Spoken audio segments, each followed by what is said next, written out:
This is a story of how I started flower farming out of spite and what this book has to do with it.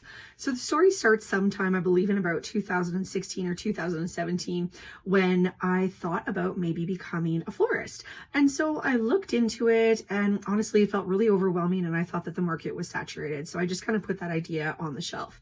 Then fast forward to 2019, I had the bright idea that lots of people were looking for cut flower gardens, but they didn't want to be a flower farmer. They just wanted to do it on a backyard scale. So I spent the year growing, and then in 2020, I wrote this book, Cut Flowers Made Simple. And the whole idea about it was just supposed to take you through cut flowers and just break it down for you so that it wasn't confusing. And I also gave you like some plans that were already pre-made. I even made a plan that you didn't have to seed start at all. So it was like as easy as possible.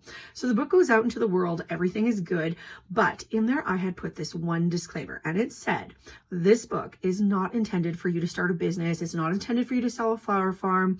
It's just for like your backyard. Fast forward to the fall, and I'm getting kind of like the reviews from this, and people are sending me their photos and telling me how much they loved it, and it just like made everything so much simpler. And then I get this one person, and she says to me, your book was amazing. I had so many flowers that every single week I took all of my bouquets to my son's house in the city and I sold them off on my porch, and like I actually made a decent amount of money. And I was furious. And I was happy for her because, you know, I'm glad that she had a good garden. She was able to sell stuff and like it worked, right?